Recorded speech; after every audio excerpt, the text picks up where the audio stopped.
From leave to no leave to yes leave. A bit of background. I work as the sole IT guy in a firm with about 75 people that is part of a larger nationwide mother firm.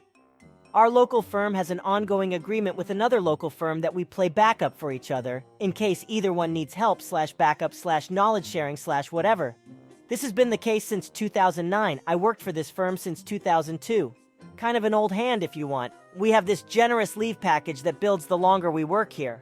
A starter has 180 hours per year leave. Someone with 20 plus years has 240 hours. I have that. Now because we have this much leave, I'm of a mind not to be all too strict with the when and the how.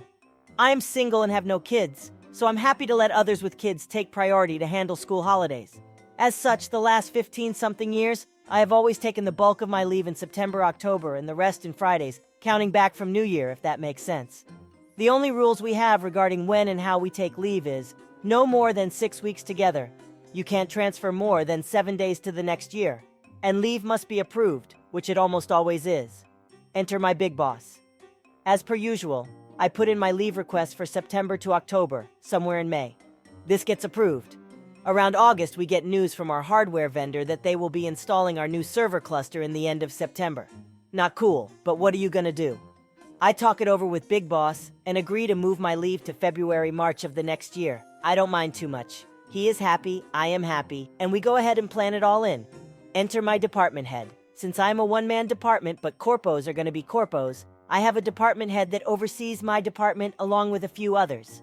Somewhere end of September, he walks into my office and asks me when I am planning to take the bulk of my leave. I tell him about the server cluster install and that my leave is moved to February to March. Now, one cannot be a department head or part of management and still be reasonable, right? So he tells me that since I won't be taking my leave in this year, it will be forfeit. I tell him I have an agreement with Big Boss, and he states that he talked about it with Big Boss and that the arrangement won't work since he didn't approve it. I take my phone and call Big Boss. He states that indeed my leave will not be approved and can't be moved to next year. So I tell him, okay, the malicious compliance. I was pissed. Not just angry, but genuinely ready to murder someone pissed. So I took a half day and went home and mulled things over. With age comes wisdom, and I know not to take decisions when I am that angry. Next day, I go in and ask a leave statement from our HR department that has a counter of all our leave and, more important, overtime. I had around 700 hours overtime standing, accrued over the years, and 220 hours leave. So I put in 5 weeks leave, 1 week, 1 overtime, 5 weeks leave, 1 week overtime, and so on till I landed in the first week of January. Then I put in the remaining overtime and landed in the end of February. Next to that, I sent in my resignation and 3 months' notice, which I planned exactly on the last day of my leave. Not half an hour later, my big boss and department head are at my desk asking me what gives. I told them that since department head had told me I couldn't transfer the leave, I would be taking it this year. And since the agreement to move my leave was broken, I felt I didn't have another choice but to look for other work where agreements in fact were honored. I asked them what rule of the worker's manual regarding leave I had broken, and if any, could they point it out? After that talk, I went home and the waiting game began. Big Boss called me next morning on my work cell asking me to come in. Sorry, no, I'm on leave. Happy to make a pot of coffee if you want to drop by. So he drops by.